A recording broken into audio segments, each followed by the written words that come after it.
E aí, pessoal? Eu espero que vocês estejam indo bem. Hoje nós estamos aqui para dar início às discussões sobre um momento muito importante da fisiologia humana que diz respeito à reprodução e que é a grande responsável por nós estarmos aqui na Terra ao longo de todos os séculos, de sol, chuva, vários intemperismos naturais, tudo graças aos mecanismos de reprodução. E hoje nós vamos começar a nossa discussão com um pé um pouco mais firme no chão, de modo que nós vamos conversar sobre o sistema reprodutor masculino, já que desde a época do ensino médio, vocês devem se lembrar, o reprodutor feminino é o mais delicado de se trabalhar. Tem muitos detalhes, muitas coisas cíclicas e acíclicas. Então a gente vai conversar sobre essas nuances posteriormente. Bem, e hoje, para falar um pouco sobre o sistema reprodutor masculino, a gente vai fazer uma revisão geral do que acontece na anatomia, para depois entender o que acontece a nível fisiológico para dar vida aos gametas masculinos, né, que são os espermatozoides. Então aqui a gente pode começar a se guiar por algumas estruturas familiares, né? Como por exemplo o pênis, que é o órgão sexual que caracteriza um macho biológico. Logo aqui, numa região mais posterior e inferior ao pênis, nós temos o saco escrotal, que compreende os dois ovinhos, né, que nós chamamos de testículos, e como eu acabei me antecipando, quase que eu dizia epidídimo, né? Os epidídimos nada mais são do que uma rede de tubinhos contorcidos que ficam aderidos aqui, olha só, aos testículos, certo? Testículos esses são suspensos, né? Como todos nós já sabemos, por senso comum, por aulas de ciência em geral. Tem o músculo cremaster aqui, músculo d'aster também. Essas nuances da anatomia, que são muito específicas, não vão ser tão relevantes agora para a fisiologia, tá? Mas elas existem.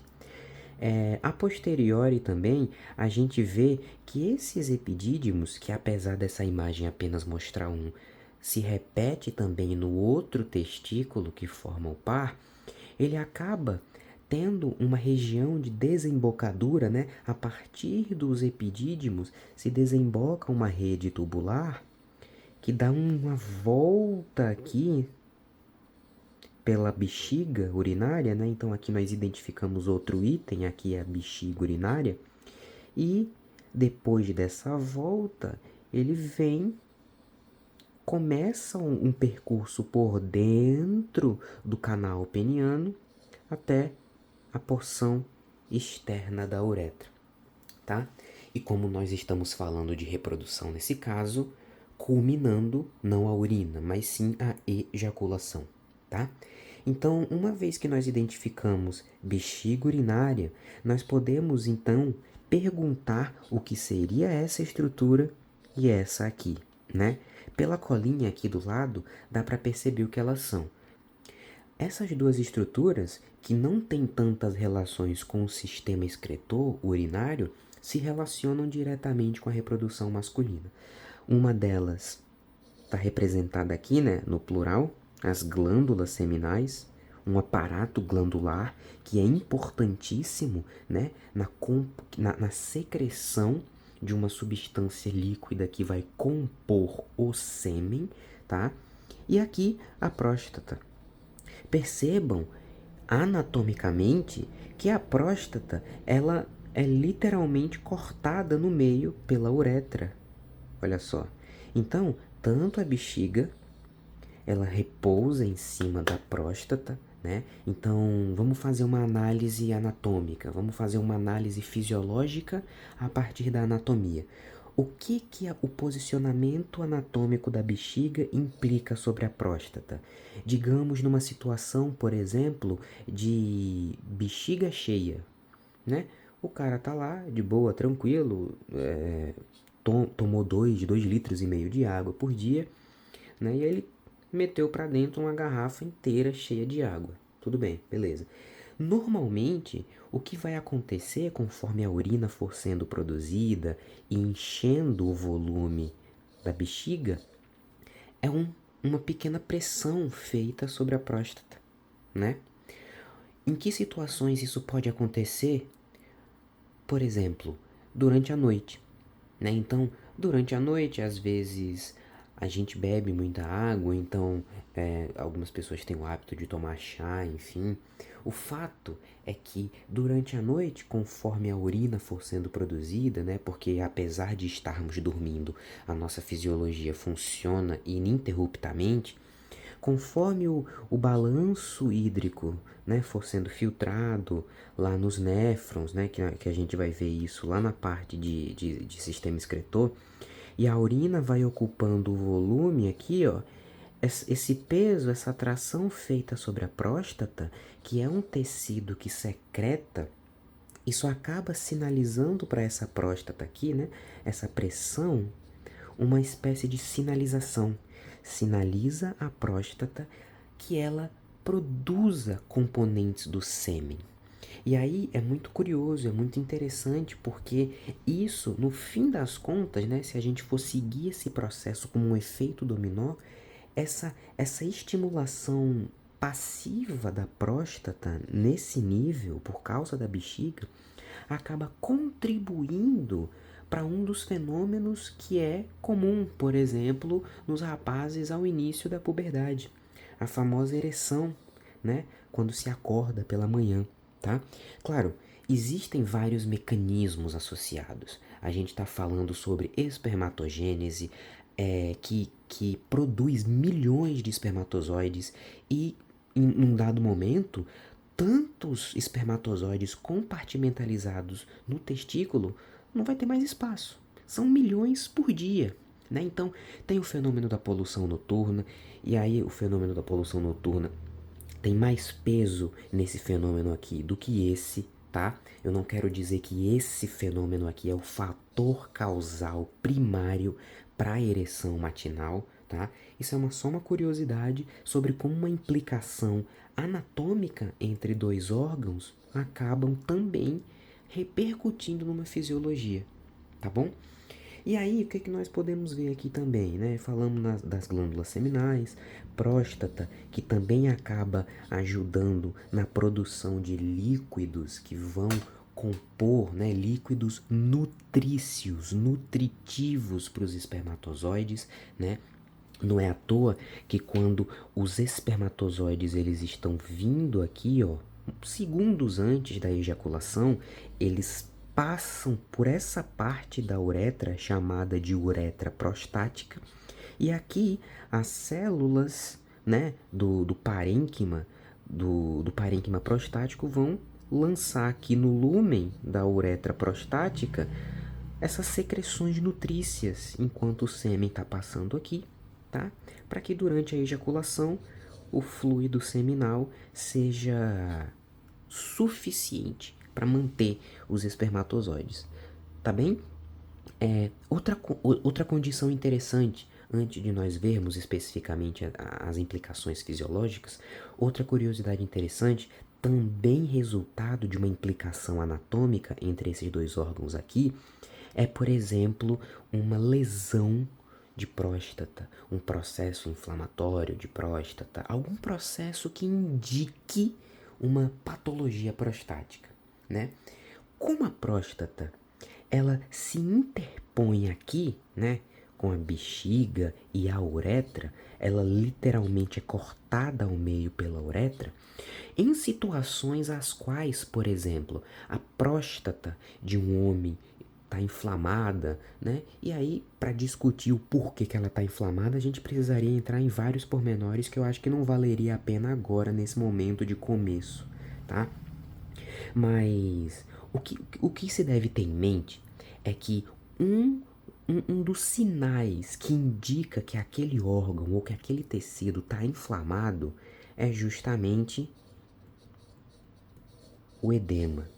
Edema é como nós chamamos aquele inchaço, né? Ou às vezes, eu já cheguei a ver isso em algumas literaturas. Eles chamam de tumor, né? Não tumor referente a câncer, e sim ao processo tumoral de inchaço, um caroço, né? Fica inchado, fica um aspecto meio caroçudo, tá? E quando a próstata está nessas condições, o que que acontece com esse edema? Esse edema, que traduzindo seria um tumor, faz com que a próstata fique inchada, né? Esses mecanismos de edema incluem absorção de líquido extracelular, tá? A próstata fica inchada e o canal da uretra fica mais curtinho ainda, né? Então, imaginem só, aqui é a uretra e aqui é a próstata, né? Em condições normais, fisiologicamente, um funcionamento fisiológico, em situações de, por exemplo, hiperplasia prostática, né?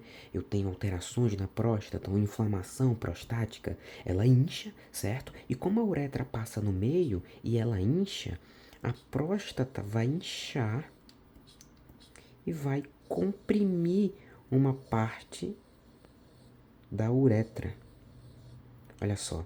Nessa parte, nesse terço prostático aqui, na parte prostática da uretra, a urina vai ter mais dificuldade para sair.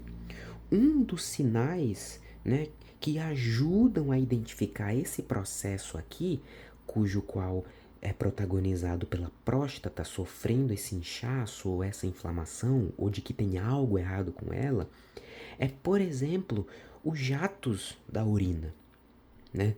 Tu tá lá no banheiro, ou então tu tá acompanhando um paciente que no ato de fazer a urina, ele faz, né? Ele começa a urinar, sai um jato contínuo, só que daqui a pouco para, depois volta, aí para, depois volta, sabe? Tipo um dá uma pausa meio aleatória, né? Isso pode ser, tá? São vários fatores, tá? Varíssimos fatores. Mas isso pode indicar justamente esse quadro aqui que a gente está conversando, tá? Então percebam o como, apesar de anatomia não ser uma das coisas mais convidativas do mundo, né, por causa das nomenclaturas, dos tecnicismos, mas percebam como, mesmo sem a gente entender a fisiologia na literatura nua e crua, só de olhar as posições anatômicas dos órgãos e tecidos a gente consegue entender algumas respostas a patologias. Essa daqui é uma delas, tá?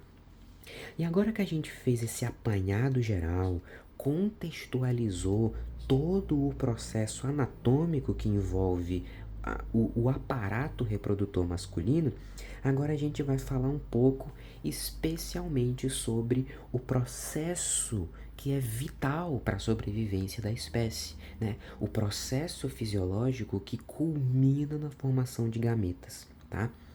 Não convenientemente, né, como os gametas masculinos são chamados de espermatozoides, o processo de produção de gametas que ocorre nos homens biológicos é a espermatogênese, né? Porque gênese remete a começo, o início, a criação de espermatozoides. Tudo bem? Então vamos lá. A gente vai começar o nosso estudo com algumas ponderações muito importantes, tá? A primeira dessas ponderações é que quando a gente fala sobre gametas e espermatozoides, em primeira instância, o que nos vem à memória, né? A anamnese, o que traz à nossa memória quando ouvimos falar sobre espermatozoides é, isoladamente, né? Testículo. E isso não é errado. O porém é que, para que os espermatozoides sejam produzidos no testículo, nos testículos, aliás, o que deve acontecer é um processo que seja independente dos testículos, tá? E aí nós vamos começar a entender todas as facetas da fisiologia reprodutiva masculina. Porque o processo que starta, né? Eu falo starta, aportuguesando o start, né? Que aparece sempre no início dos jogos de videogame, que significa começo, né? Então, o processo que starta, que inicia, que coordena e que toma a decisão de dizer começou agora a produzir espermatozoide, tudo isso é nesse nível aqui, ó. Não é à toa, né, que desde a escola, quando nós estudamos esse cara aqui, a gente chama de SNC, né, o Sistema Nervoso Central. Todas as funções fisiológicas, e se eu estou cometendo um erro em falar assim, pelo menos a maioria das funções fisiológicas passa pelo comando desses caras aqui, né? Porque isso não é só a nível de cérebro. Há outras estruturas aqui associadas. Telencéfalo, né? Telencéfalo, enfim, é o próprio cérebro, eu me perdi. Diencéfalo, mesencéfalo, tá? Tudo isso aqui acaba atuando de certa forma na maior parte das funções fisiológicas do nosso corpo, tudo bem? Só que para ser mais exato, em relação a gametas, o que vai estar diretamente relacionado à produção de gametas, tanto no homem quanto na mulher, tá? É essa região aqui, ó, na base do encéfalo, né? Então aqui nós temos o cérebro e aqui a gente tem essa região na base do encéfalo, essa região aqui e algumas estruturas anexas, né? Circunvizinhas, que esse conjunto dessas regiões aqui na base do encéfalo a gente acaba chamando de diencéfalo, né? Tem o diencéfalo ali com essas regiões e mais precisamente essa aqui em vermelho, tá?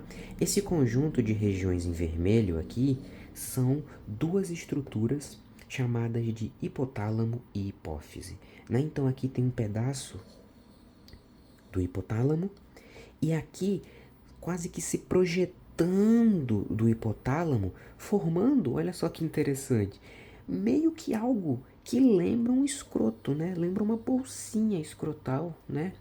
Parece dois ovinhos, realmente, né? E por que que existe essa diferenciação entre dois ovinhos, entre muitas e muitas e muitas aspas, porque não são ovinhos? É porque são duas estruturas meio que diferentes, tá? Isso tudo aqui é a hipófise, né? A gente costuma chamar de glândula mestra, tá?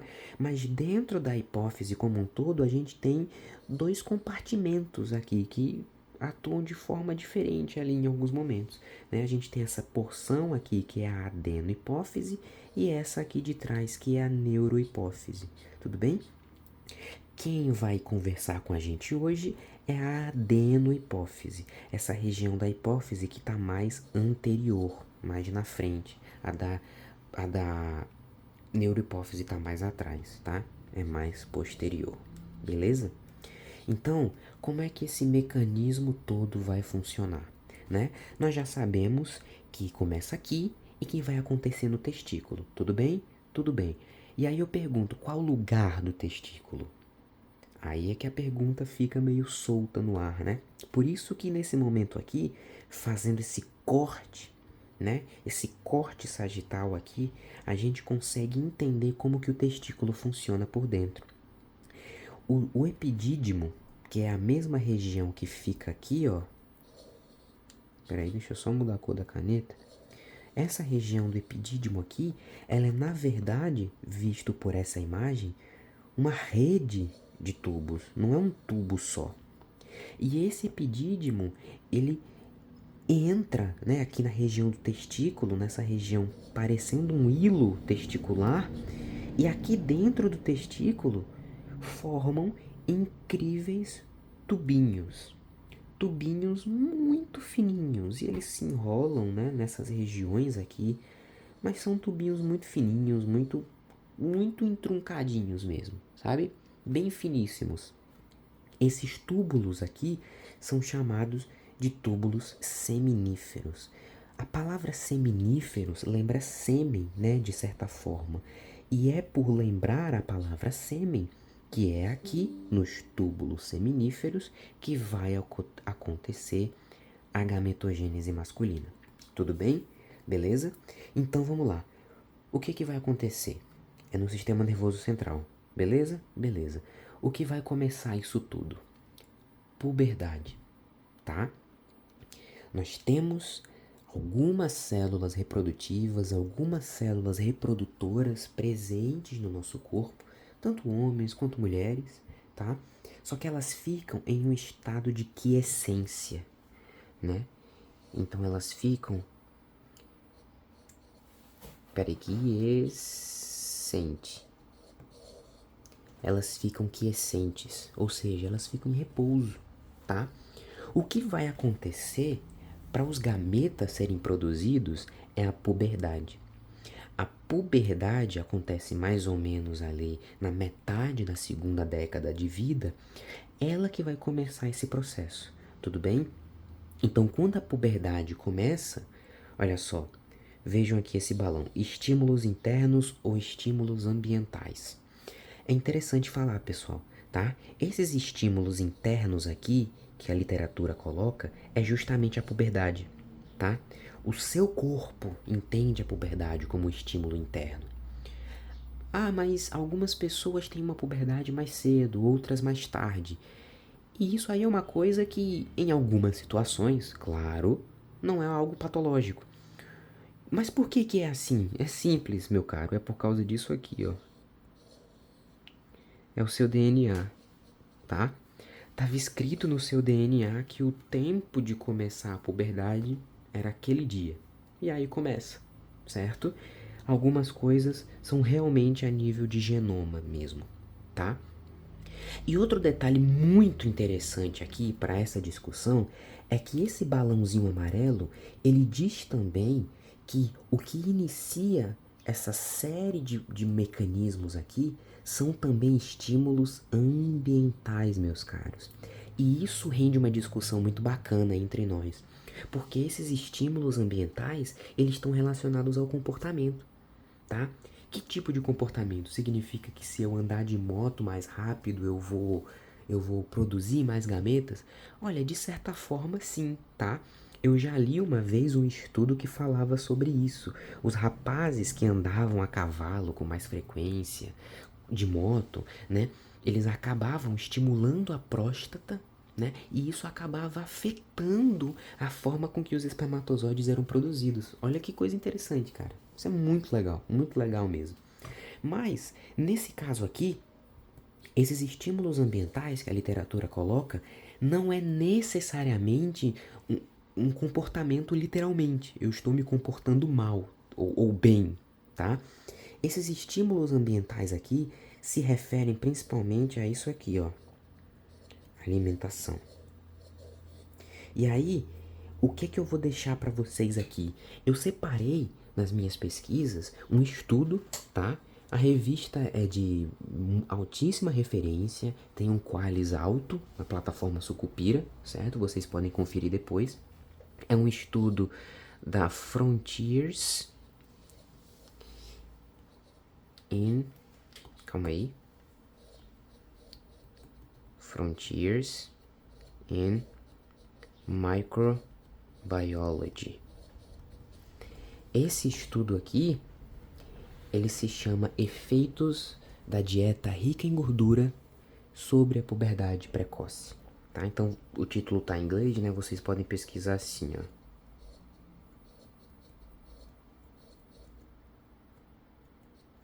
Ixi, não tá indo. Vai, meu querido. Ah, tá, porque acabou o espaço. Effects of high fat diet during childhood on precocious puberty. Effects of high fat diet during childhood and precocious puberty. Vocês podem pesquisar, tá? Esse estudo. E esse estudo, ele conclui, durante toda a abordagem metodológica, claro, são várias páginas, a maior parte é mais técnica, né? Explicando como que o procedimento foi feito. Mas esse estudo conclui que a alimentação rica em gordura faz com que a puberdade chegue mais precoce. E por que que isso acontece, meus amigos? Isso acontece porque os hormônios envolvidos na sexualidade, né? A gente está falando aqui de testosterona, estrogênio, né? Os que identificam homens e mulheres, tá? Esses hormônios aqui têm como principais precursores, ou seja, o que é usado para produzir esses hormônios aqui é colesterol. Então, o que esse estudo da Frontiers in Microbiology conclui é que quando a criança consome muita comida rica em gorduras, rica em colesterol, eu aumento no meu corpo a disponibilidade desse lipídio e eu induzo a produção desses hormônios aqui, ó. E eu acabo provocando uma puberdade precoce, tá? Isso é muito interessante, porque também exerce efeito sobre a puberdade, né? Lembram? Não sei se alguns de vocês tiveram a oportunidade de conviver com pessoas mais velhas. Eles costumavam dizer que antigamente uma menina com 15 anos ainda brincava de boneca e tal. Eles costumam dizer que as pessoas mais velhas, no meu tempo tudo era mais lento, era mais devagar. Hoje não, né? Você vê uma menina de 12 anos, às vezes você acha que ela tem 16, sabe? E tudo isso são reflexos, né? Se a gente for começar a pensar de globalização, alimentação, né? Tem um McDonald's em cada esquina também, né? Tempo, né? Os pais não têm tempo de voltar para casa, de cozinhar, e vem a alimentação também. Enfim, tudo isso junto. E tudo isso junto acaba provocando os estímulos necessários para começar a espermatogênese, no caso do homem, e no caso da mulher, a preparação, né, dos folículos ovarianos. O que que vai acontecer? Quando o seu corpo decidir que é a hora da puberdade, isso vai acabar sinalizando alguns neurônios lá na região do hipotálamo a produzirem um hormônio chamado GNRH. A sigla GNRH do inglês significa hormônio liberador de gonadotrofinas, tá?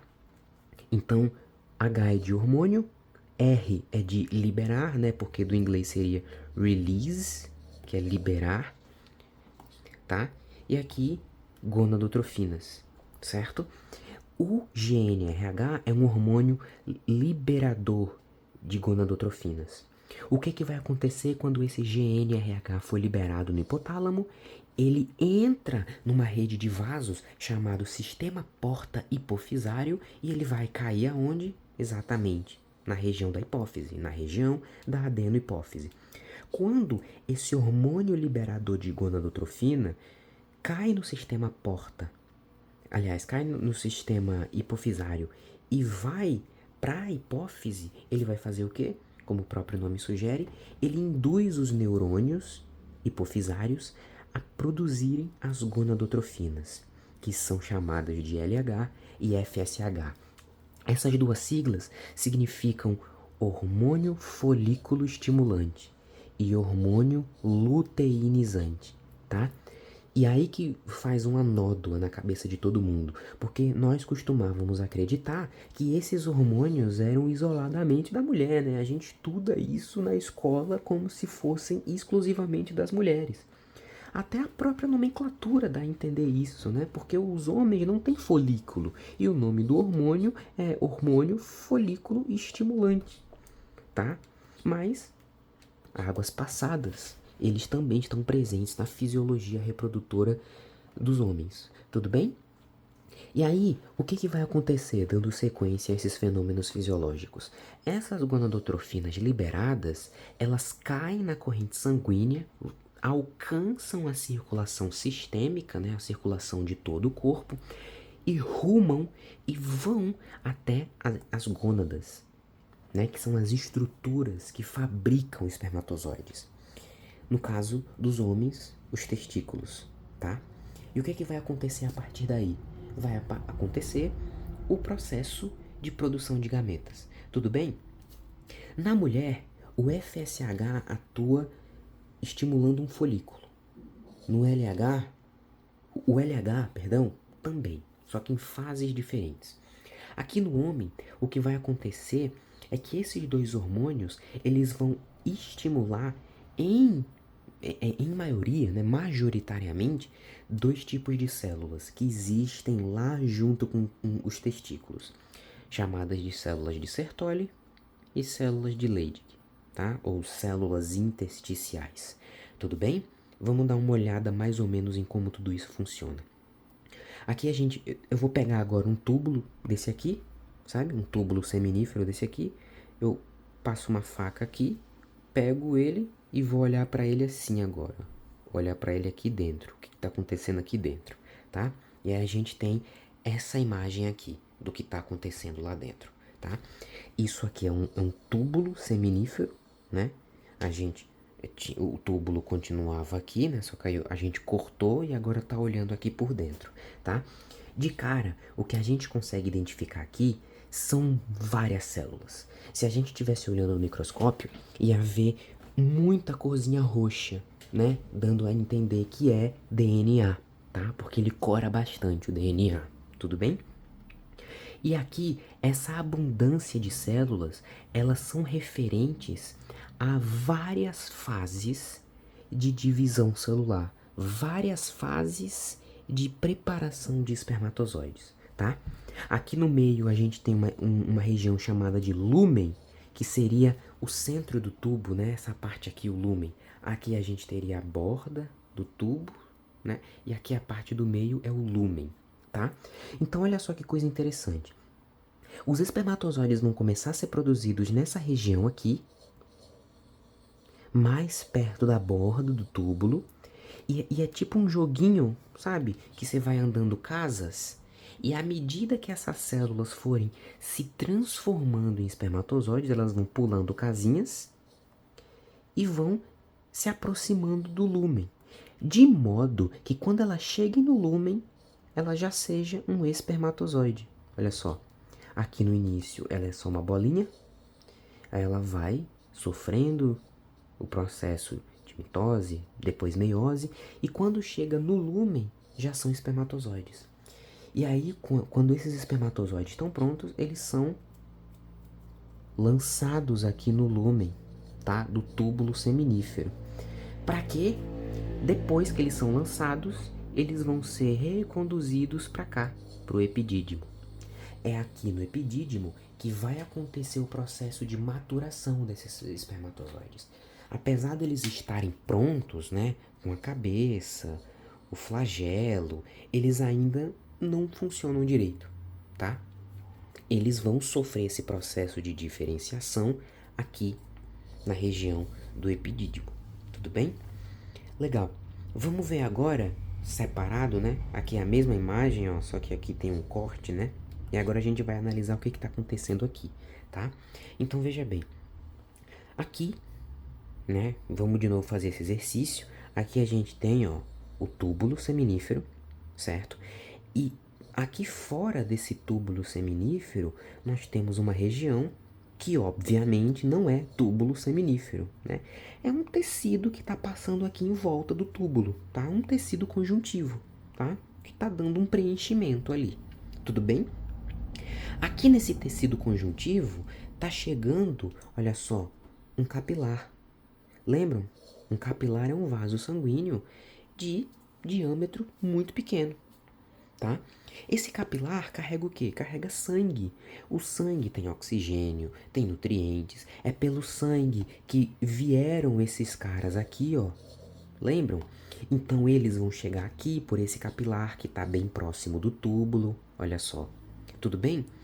Aqui a gente pode ver também essas células, esses grupinhos de células que o livro chama de células intersticiais. Olha só, aqui, aqui, aqui tem mais duas e aqui mais duas. Olha mais um capilar aqui, tá?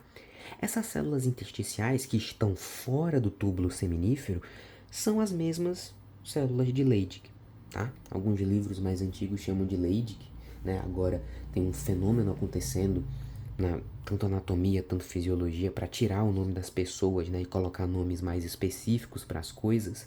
Então, alguns chamam Leydig e outros só células intersticiais, tá?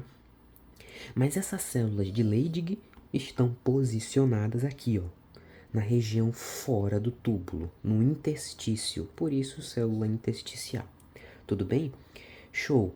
Mas e a célula de Sertoli, tá? Você me falou sobre a célula de Leydig que vai receber o LH produzido na adenohipófise, só que ele só foi produzido porque o hipotálamo secretou esse hormônio que avisou a hipófise para secretar esse que vai chegar na célula de Leydig, que está posicionada aqui no interstício por fora do túbulo seminífero. Mas e a célula de Sertoli que vai receber o FSH? A célula de Sertoli é exatamente essa célulazinha que a gente está vendo aqui, ó. Tentem entender, tá? Isso aqui é uma célula, ok? Aqui outra célula, outra e sucessivamente. Entretanto, quando a gente olha para isso aqui, a gente é tentado a entender que isso aqui é uma célula, mas não é. Isso aqui é o núcleo dessa célula, porque a célula que é dona desse núcleo, que é a célula de Sertoli, o citoplasma dela compreende isso tudo aqui, ó, em roxinho, tá? Isso tudo aqui, ó, compreende o citoplasma dela. E aqui a gente tem um núcleo, certo? Então aqui nós identificamos as células que vão receber as gonadotrofinas. As células de Sertoli, que inclusive tem uma amostra delas aqui, ó. Então do lado de fora do túbulo são as células chamadas de intersticiais e recebem o hormônio LH. Enquanto que as células de Sertoli vão receber prioritariamente o FSH. Tudo bem?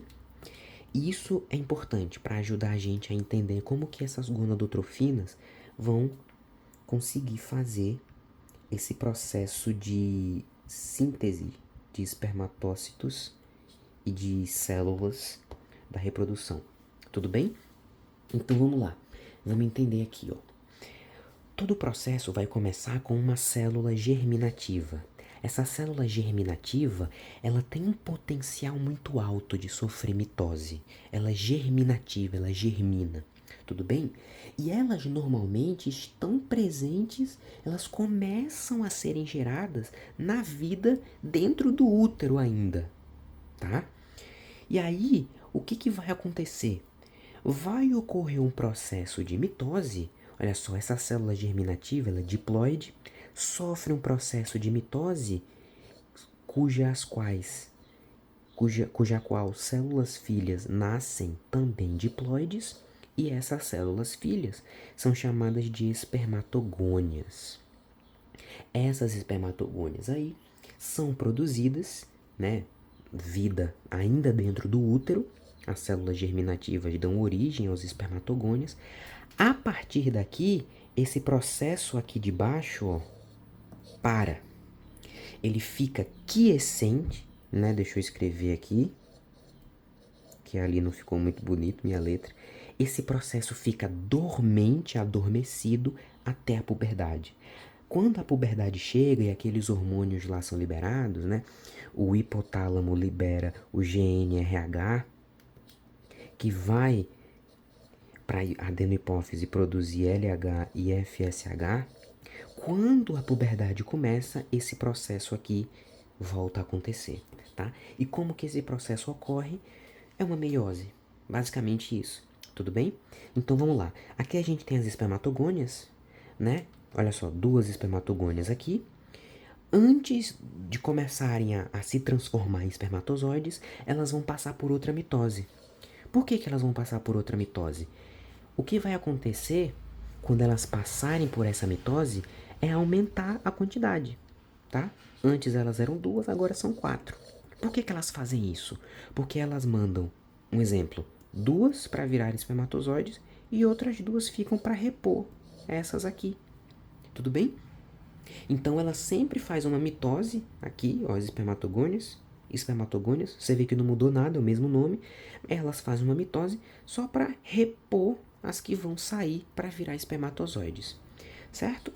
A partir daí, o que vai acontecer é um processo de crescimento da célula. A célula vai sofrer um processo semelhante a uma hipertrofia. Ela vai aumentar. Uma dessas espermatogônias aqui, ó, vai sofrer um crescimento. Note que aqui em azul claro ela tá maior, mais gordinha, o núcleo também tá maior, porém ela ainda é diploide, olha só, não aconteceu meiose nenhuma. Ela só sofreu um crescimento. Olha, um crescimento sem nenhuma divisão celular, tá? Nesse momento de crescimento, com uma forma de diferenciar quem é quem, a gente chama esse cara aqui de espermatócito primário, porque ele é maior, tem mais material genético, olha só o núcleo como é maior, e é diferente de uma espermatogônia, que é menorzinha, que ela ainda não foi acordada, entende? Beleza? A partir do espermatócito 1, que cresceu, que duplicou o seu DNA, que começou a duplicar suas organelas, né? Por isso que ele cresceu, ele se preparou para virar duas, ele teve um crescimento, né? Nesse crescimento, o citoplasma aumenta, a quantidade de proteínas aumenta, ocorre duplicação do DNA. Aí quando a gente vê isso no microscópio, a gente vê o núcleo bem roxinho, né? Em células que não estão duplicando o DNA, a gente vê um roxo mais pálido, mais tímido, tá? Nesse caso de células com grande potencial de divisão, que estão duplicando o DNA, o núcleo fica bem corado de roxo, bem condensado ali, né? Depois que esse espermatócito primário cresceu, duplicou as organelas, duplicou DNA, duplicou proteínas e se preparou para se dividir, aí ocorre a primeira meiose, a meiose 1, né? A primeira meiose, a meiose 1, é um processo de divisão celular, olha só, reducional, que reduz a quantidade de cromossomos nas células filha do que a célula mãe tinha. Tudo bem?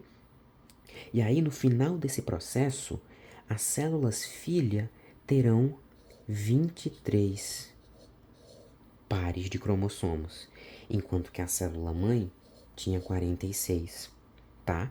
Beleza? Quando isso ocorre, as células filha, que já são diferentes da célula mãe, porque a célula mãe é 2N, as células filha são só N, tá? Então, logisticamente, a gente divide essas duas pessoas aqui, porque são diferentes em relação a material genético. As células filha, como tem metade do material genético da célula mãe, são agora de espermatócitos 2 ou espermatócitos secundários. Tudo bem? Já são células com 23 pares de cromossomos. Tudo bem? Eu falei certo? 23 pares? 1, 2, 3. É porque um par é 2, né? Então um par, 2 pares, 3 pares.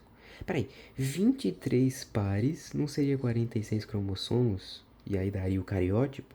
Enfim, são 23 cromossomos, tá? As células filha têm metade do que a célula mãe tem. São 23. Tudo bem? Enquanto que a célula mãe tem 46, tá? Tem que ser metade. Por quê? Um ser humano tem 46 cromossomos. Se um ser humano é resultado de um espermatozoide e de um óvulo, e ele é 46, então um óvulo tem que dar 23 e o espermatozoide tem que dar 23, tá? Então, obrigatoriamente, essas células filha tem que ter 23 cromossomos, cada uma. Tudo bem? São os espermatócitos secundários. Espermatócito secundário já é uma célula haploide, espermatócito primário não. Beleza? Tranquilo? Show de bola. A partir daí, vai acontecer a meiose 2, que via de se passagem, né? Diga-se de passagem, aqui entre nós, os íntimos, a meiose 2 é um processo muito semelhante à mitose. Porque se vocês pararem para observar, as células filha continuam haploides iguais às mães. Elas só aumentaram em quantidade. Tudo bem? Então a meiose 2, né, se perguntarem lá quantos cromossomos as células filhas têm depois que a meiose 2 termina, é meio que uma pegadinha, tá? A meiose 2 é tipo uma mitose. As células filha têm o mesmo do que a célula mãe, beleza? Ao final desse processo de meiose 2, a gente vai ter células mais próximas do que seriam o espermatozoide final, as chamadas espermátides, tá? Essas espermátides são o último grau antes de se tornarem espermatozoides, tudo bem? O que vai transformar essas bolinhas em espermatozoides é um processo que nós chamamos de diferenciação celular. Ou seja, eu pego uma célula amorfa, sem formato, sem uma função ainda, e diferencio ela das outras e dou uma função a ela. O que torna uma espermátide em espermatozoide é esse processo de diferenciação que vai conferir a elas características de um espermatozoide. Vai dar uma cauda para ele, vai diminuir o tamanho, né, porque ela está muito grande em relação ao espermatozoide, tudo bem? E esse processo de diferenciação, aqui ele recebe um nome especial. Ele é chamado especificamente de espermiogênese. Então, espermatogênese é diferente de espermiogênese. A espermiogênese é um processo que ocorre dentro da espermatogênese. A espermatogênese é criar gametas masculinos. A espermiogênese é maturar, é diferenciar a espermátide em espermatozoide. Tudo bem? É assim que funciona. Agora que nós já sabemos como que o processo de formação de gametas funciona e nós já falamos sobre as células de Sertoli, né? Só para dar uma relembrada, elas são desse tamanho aqui. Agora a gente vai entender, antes de finalmente começar a falar sobre os hormônios, tá? Isso aqui é para ser uma discussão bem completa, certo? Apesar de que eu tenho que fazer uma sinalização, eu tenho que fazer uma recomendação muito importante aqui, tá? Esse é um momento mais, digamos assim, de alerta. Apesar dessa discussão ser completamente focada no conteúdo com base na literatura científica, você tem que ler, tudo bem? Você precisa fazer sua leitura na literatura e buscar as informações, porque obviamente, né, se o livro tem 60 páginas falando sobre esse assunto aqui, que eu só tô falando em 1 hora, obviamente que tá tudo aqui. Óbvio que não, né, meu chapa? Tem coisa lá no livro que eu não ia trazer aqui. Então, ler a literatura é muito importante porque você vai aprender a partir do seu próprio ponto de vista, tá? Beleza? Então, quando a gente fala sobre as células de Sertoli, de cara a gente já nota que ela é diferente, né? Porque eu falei pra vocês que ela não é isso aqui é o núcleo dela. Ela é grandona desse jeito, enquanto que as outras células que estão ali dentro são pequenininhas, olha só, tá? Não por acaso, né, nós acabamos de falar sobre isso. Isso aqui está acontecendo aqui, tá? Vamos reforçar? Olha, a espermatogônia tá aqui, ó. Lembram que eu falei que conforme a célula vai virando espermatozoide, ela vai andando uma casinha até se transformar em espermatozoide e ser lançada aqui no lúmen do túbulo seminífero? E aí, quando os espermatozoides são lançados no lúmen do túbulo seminífero, eles vão para onde? Que a gente conversou? Para os epidídimos. E é nos epidídimos que acontece o quê? A espermiogênese, que é aquele processo de maturação, de transformar a espermátide em espermatozoide. Perceberam como tudo se encaixa nesse momento? Show de bola. Então, o que faz a célula de Sertoli ser tão especial? Porque ela é muito maior do que as outras.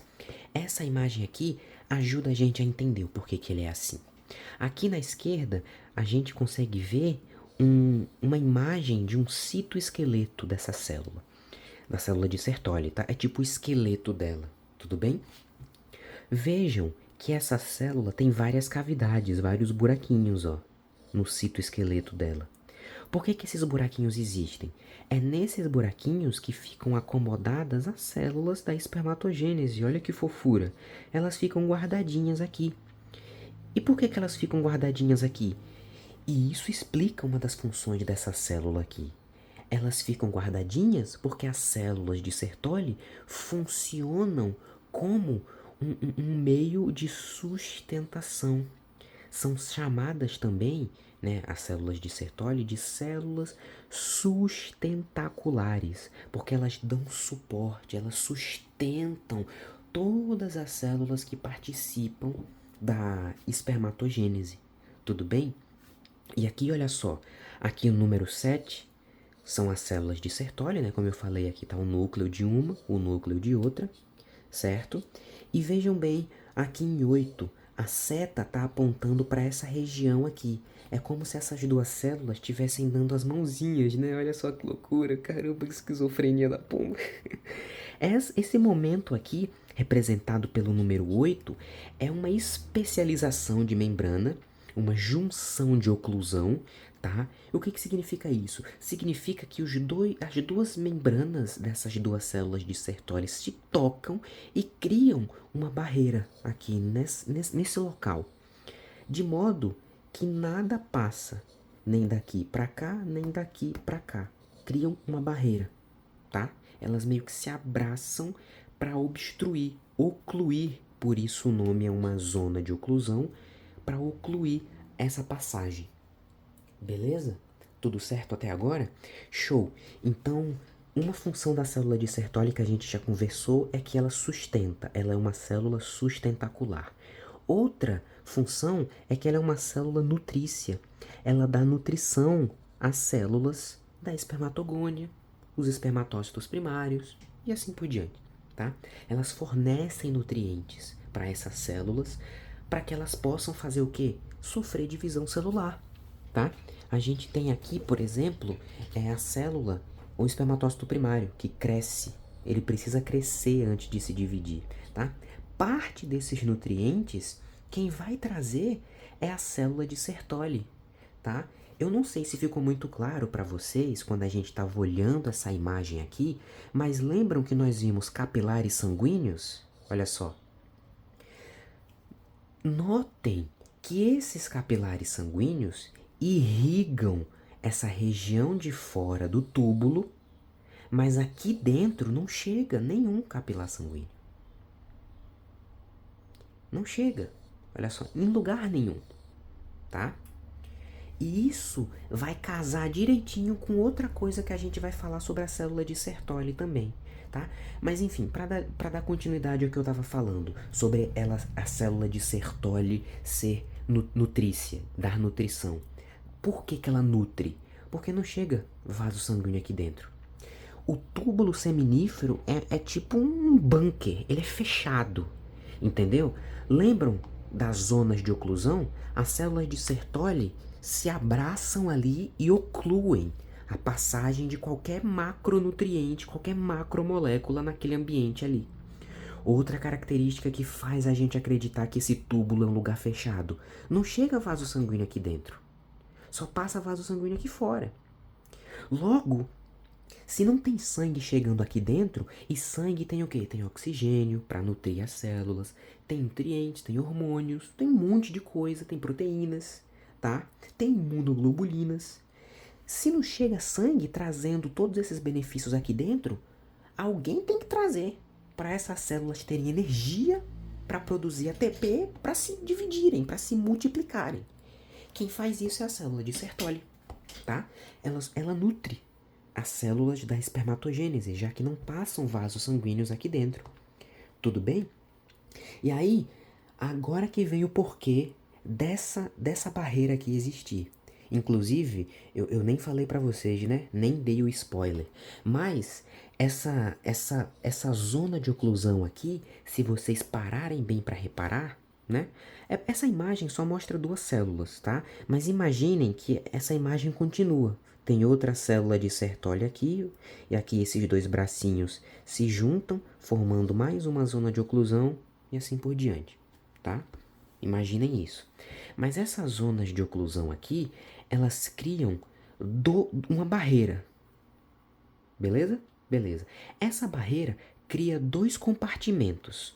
Um para cá e outro para cá. Esse compartimento aqui, próximo da base, próximo da borda do túbulo, vamos voltar lá a imagem para você conseguir imaginar. Olha só. Esse compartimento aqui, ó, perto da base do túbulo, aqui é a base do túbulo, ó, esse compartimento aqui e outro aqui. Vamos para outra imagem, só para fixar bem o conceito. Um compartimento aqui, ó, mais perto da base do túbulo e outro que fica aqui, que dá para o lúmen. Tudo bem?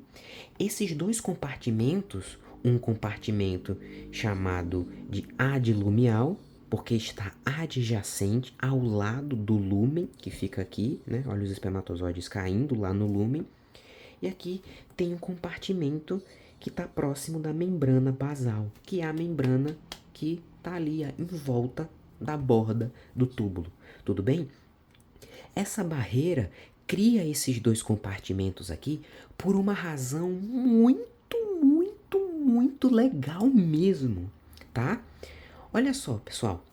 As células que ficam aqui desse lado de cada barreira, chamada de barreira hematotesticular, né? Então, se vocês pensarem as várias células de Sertoli dentro do testículo fazendo essas mãozinhas dadas aqui, todas juntas fazem uma barreira, como nós já conversamos e tal, chamada de barreira hematotesticular. Hemato, não lembra sangue? Lembra, não lembra? E isso não ajuda a explicar o porquê que eu falei que não chega vaso sanguíneo lá dentro? Ajuda. E testicular, testículo. Tudo bem? Agora olha o pique, olha o pique. As células que ficam desse lado de cá, da barreira, traduzindo, as células que ficam aqui, ó, mais perto da borda do túbulo, olha só. As células que ficam aqui, ó, mais coladinhas na borda do túbulo, que estão antes da barreira, não é isso? Ó, que estão aqui, ó, antes da barreira, essas células aqui ainda são células que não são espermatozoides, obviamente. Lembram que nós conversamos que as células vão se transformando em espermatozoides, vão andando em casas à medida que vão se aproximando do lúmen, do túbulo? Lembram, né? Então, quanto mais longe do lúmen, menos parecidas com espermatozoides elas são. Beleza? Essas células aqui, perto da borda do túbulo, são espermatogônias. E as espermatogônias são células diploides. 2N. Parece que eu tô viajando, né? Porque eu já expliquei isso. Mas o que isso tem a ver? É simples. Em relação a essas células, elas são diploides e estão localizadas mais próximo da borda. Consequentemente, mais próximas da borda, estão mais perto dos capilares sanguíneos. Legal? Entendido até aí? Beleza. Os capilares sanguíneos trazem sangue, trazem oxigênio, nutrientes, trazem imunoglobulinas. Eu não sei se todos vocês estão familiarizados com esse termo, mas eu acho que vocês devem conhecer mais por anticorpos, tá? Imunoglobulinas e anticorpos normalmente são usados como sinônimos, tá? Imunoglobulinas e anticorpos, tudo bem? O sangue traz o plasma, não traz? O que é que tem no plasma? Eu tenho as células sanguíneas. Aliás, eu tenho as células inflamatórias, tá? Eu tenho as imunoglobulinas, que são as proteínas, né? Os anticorpos são proteínas. E qual que é o trabalho dos anticorpos? Não é identificar um invasor e atacar ele? Sim, a gente sabe isso desde a escola. O pulo do gato é o seguinte: como que um anticorpo sabe que o que ele está atacando é algo que não pertence ao corpo? Bom, existem vários processos, a gente vai ver isso lá na parte de imuno. Existem vários e vários processos de identificação do como as células sabem qual célula é de fora e qual célula é própria, né? É minha. Mas um desses vários mecanismos é pelo DNA.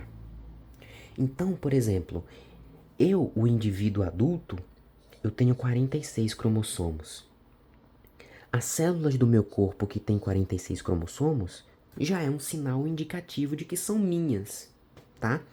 Porém, se o meu corpo acha alguma célula que não tenha essa quantidade de cromossomos aqui, ele já encara ela como um potencial invasor, porque todas as células do meu corpo têm 46 cromossomos, tá?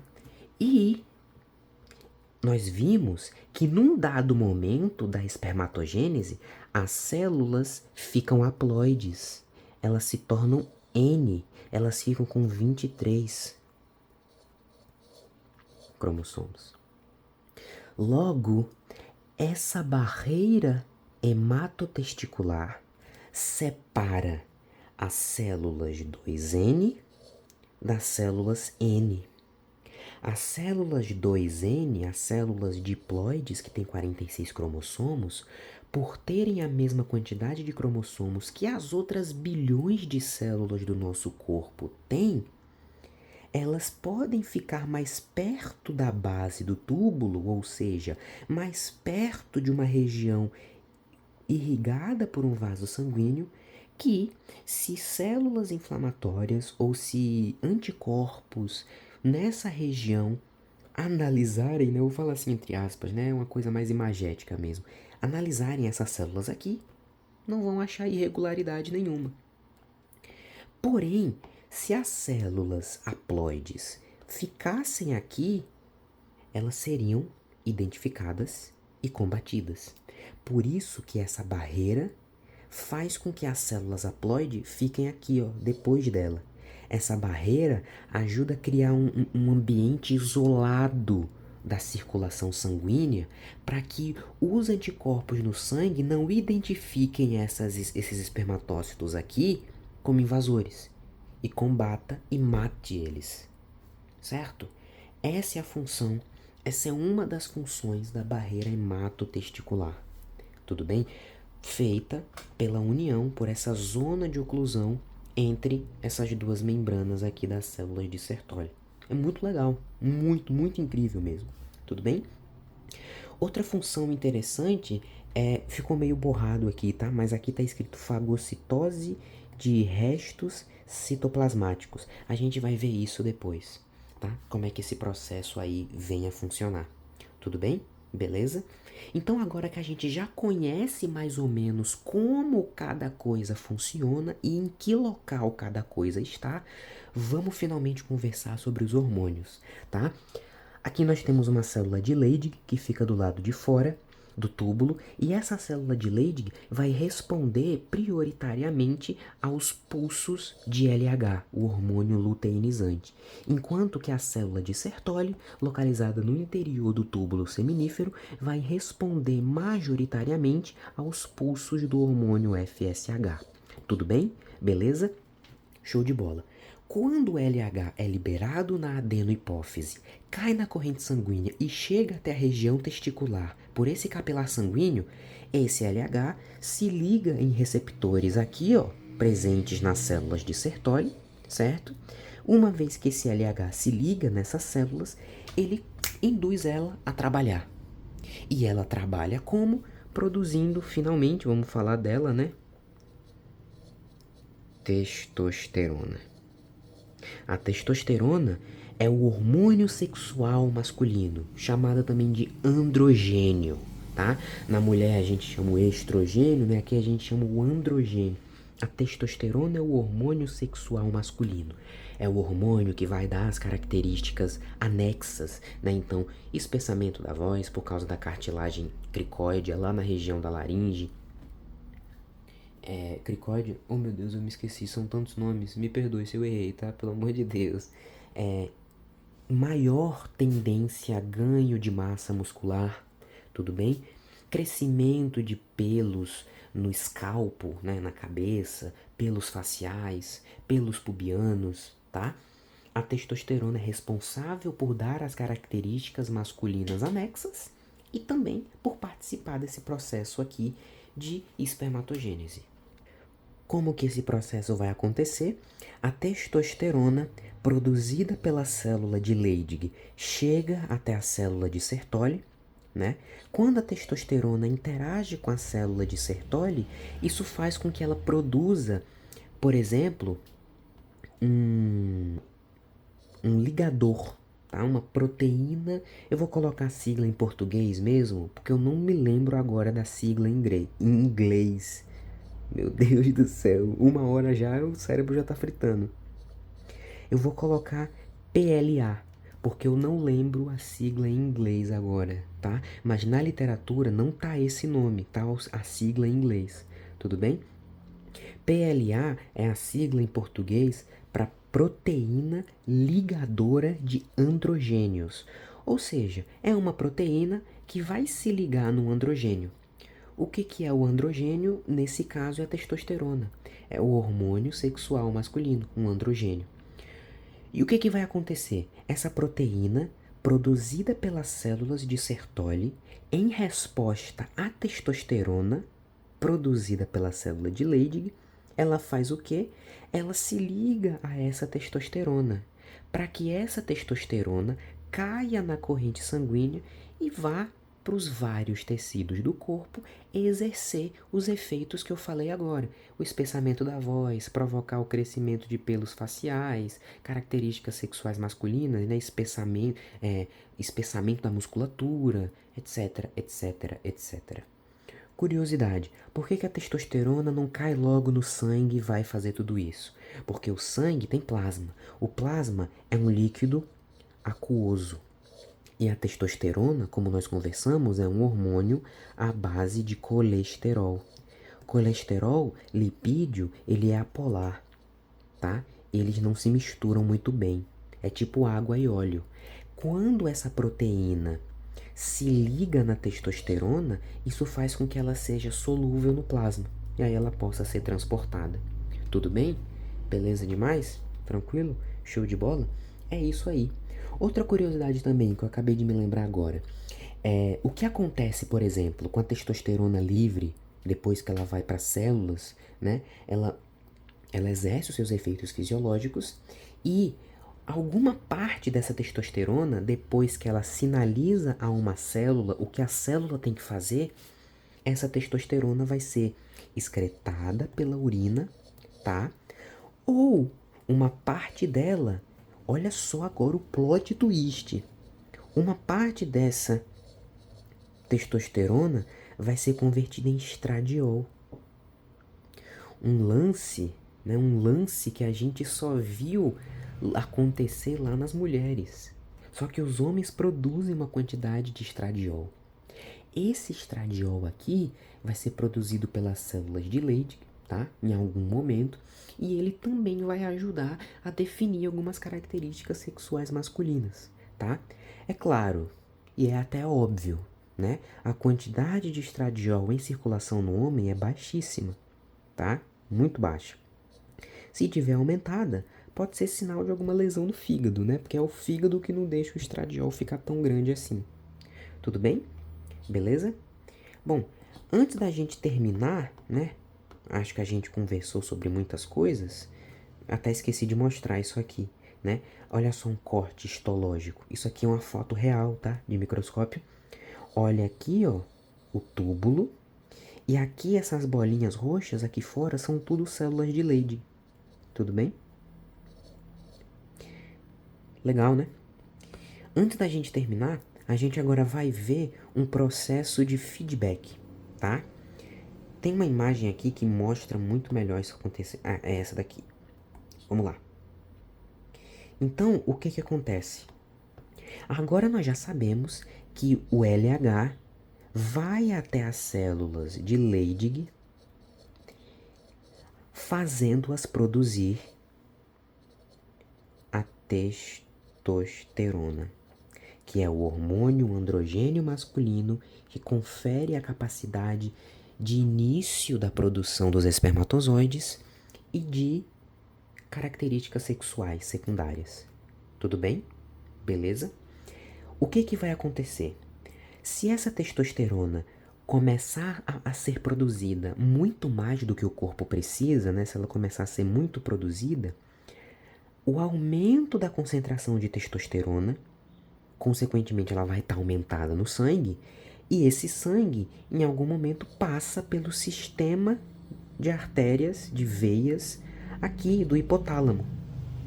Logo, essa região hipotalâmica percebe que o nível de testosterona está alto e reduz a produção do GNRH.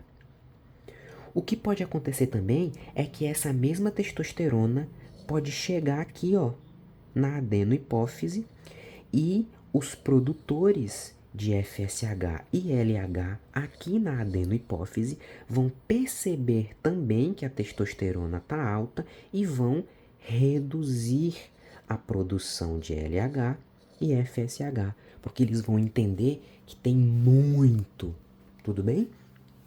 E isso aqui é muito fácil de aprender, é muito simples de se explicar. Vamos, por exemplo, criar uma situação que é muito comum atualmente. O cara que sofre uma decepção amorosa e vai pra academia ganhar massa muscular, tá ligado? E aí, o carinha, ele vai lá pra academia, né? A criança, o meu mano Brown, vai começar a ir pra academia. Ele começa a puxar uns ferros por uns 4, 6 meses, ganha até um certo volume de massa muscular, mas não consegue ficar maromba, que é o sonho dele, depois que a Giovana traiu ele. Olha só que triste, hein? Pobre Giovana. Quer dizer, pobre Mano Brown. O cérebro já tá bugando, rapaziada. Tem 1 hora que eu tô aqui, vai me desculpando, tá? Já tá faltando glicose no cérebro, enfim. Tô só à base de glicogênio aqui. O que tá acontecendo?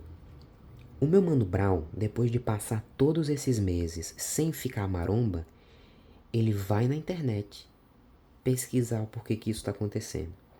Ele encontra lá um coach que veio de Chique Bahia, tá ligado? Não era para ser ofensivo. Deixa eu reformular. Um coach que veio das ilhas Marte, no meio do Pacífico. Um coach de esquina. Nesse podcast, o coach fala para milhões de pessoas ouvindo, inclusive o Mano Brown, que para ele ter massa muscular, ele precisa tomar testosterona. E fisiologicamente, a testosterona aumenta mesmo a massa muscular na musculatura esquelética humana. Fisiologicamente, a testosterona faz isso, pessoal. Isso não tá errado. E aí o Carlinhos Brown, quer dizer, o Mano Brown, meu Deus do céu, calma aí. O Mano Brown vai lá e compra uma testosterona para poder tomar. E ele começa a tomar testosterona. E aí ele vai malhar, né? Passa uns meses ali malhando, ele vê que tá tendo resultado, aumenta a dose. Tudo isso aí ele tá fazendo, ó, sem prescrição, sem uma pomba nenhuma, tá ligado? A esmo aqui, a graneira. Num dado momento, um dia à noite, numa festa, o meu Mano Brown conhece a, sei lá, Beatriz, né? Tô chutando um nome meio esquisito aqui. E aí, quando ele conhece a Beatriz, ok, né? O meu Mano Brown, ele é um jovem que infelizmente ele não conhece, né, direito a esse lance de ST, não é verdade?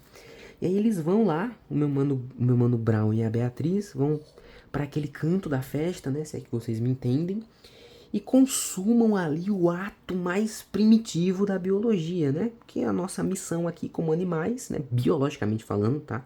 É comer e reproduzir. Biologicamente falando é isso, tá? E aí o Mano Brown e a Beatriz vão lá pro canto da festa consumar, na verdade, um dos atos mais primitivos da biologia. Tudo bem? Só que, o que acontece depois? A Beatriz fica com medo dela ficar grávida. Só que ela não engravida. Mesmo que o Mano Brown tenha sofrido uma ejaculação dentro do útero da Beatriz. tá? Não foi dentro do útero, meu Deus, me perdoe, cara, eu tô com o cérebro fritando, foi dentro da vagina, me perdoem, tá? Caramba, eu tô sem, é porque eu tô sem comer há muito tempo, pessoal, vamos nessa. Mesmo que o Mano Brown tenha sofrido ejaculado, não foi sofrimento, mesmo que o Mano Brown tenha ejaculado, ele não vai conseguir fazer filhos. Ainda que fosse a intenção dele, ainda que ele tivesse conhecido a Beatriz, eles tivessem ido morar juntos e fosse vontade deles ter filhos, ele não iria conseguir ter filhos. Quando ele fosse fazer um exame, o exame daria lá como laudo oligospermia, ou seja, quantidade de espermatozoides diminuída. E isso se deve, pessoal, por causa da testosterona que ele tomou. Pensem bem, a testosterona estimula a produção de gametas. Isso é verdade, tá? Porém, a falta de conhecimento desse ciclo aqui leva a pessoa a entender que quanto mais testosterona ela tomar, isso não implica em nada na produção de gametas, porque é a testosterona que faz o espermatozoide ser produzido. Só que na verdade não é isso que acontece. Nós acabamos de entender o porquê que esse raciocínio está errado. Lembram que nós acabamos de falar sobre isso? Quando a testosterona está alta, ela sinaliza aos neurônios hipotalâmicos para que diminuam a produção de GNRH. Ela também avisa aos neurônios hipofisários para que diminuam a produção das gonadotrofinas. Porque, como tem muita testosterona que o Mano Brown está tomando, isso avisa para os centros superiores que as gônadas lá embaixo estão ok, tem muita testosterona. Isso faz com que a produção desses hormônios caia. E aí, o que eu tenho? Eu tenho um hipogonadismo. As gônadas do Mano Brown estão baixissimamente estimuladas. Porque essa testosterona que está avisando lá em cima não é produzida pelos testículos lá embaixo. É a que ele está tomando. Porque viu um coach otário na internet falar para ele tomar. Entendem? E isso aqui é perigosíssimo, tá? Porque esse tipo de situação pode levar um homem a uma infertilidade permanente. Permanente mesmo, tá? Não é nem brincadeira isso. Por isso que é sempre bom, em qualquer dúvida, a galera frequentar ao médico, tá? No final de todo esse processo, bem longo, bem recheado, a gente vê a espermiogênese. Tudo bem?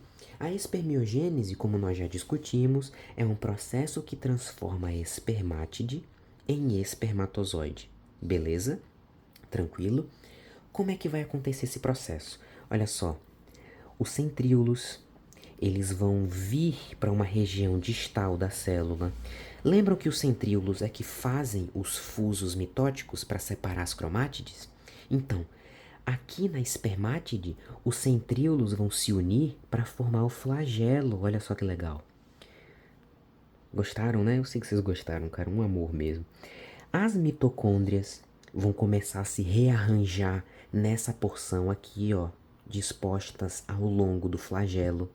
Olha só as mitocôndrias aqui, tá?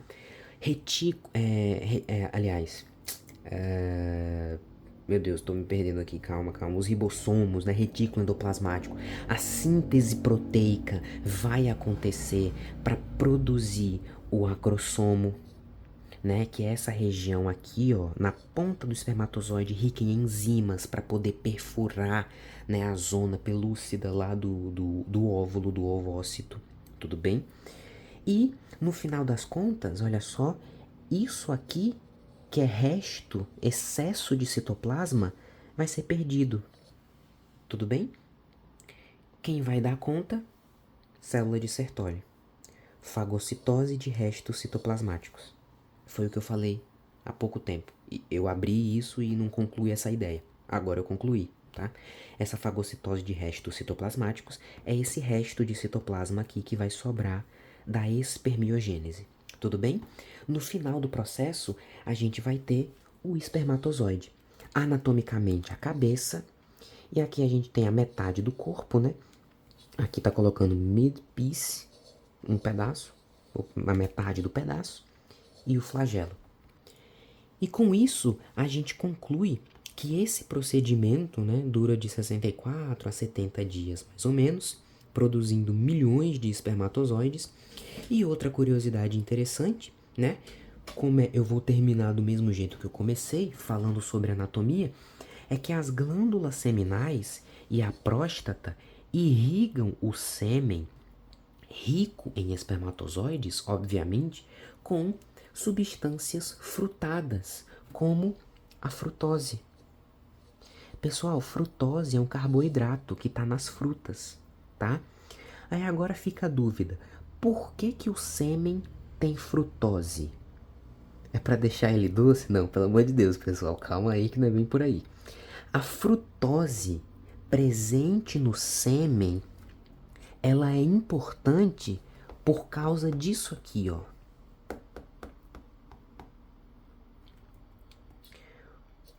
As mitocôndrias, tá? As mitocôndrias se posicionam na circunvizinhança do flagelo e essas mitocôndrias vão produzir o quê?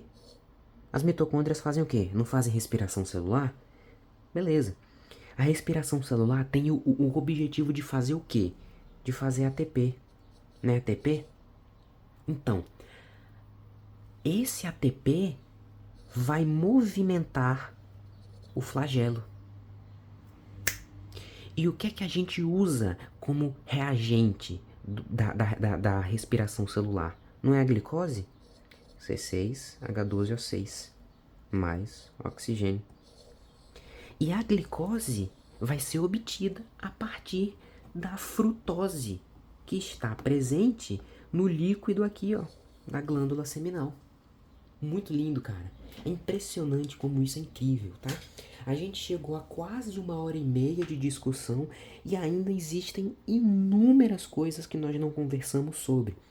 Mas eu acho que a priori os principais pontos foram tratados e, meus amigos, se essa nossa discussão sobre reprodutor feminino rendeu tudo isso, nem me pergunte como que vai ser a de feminino, viu?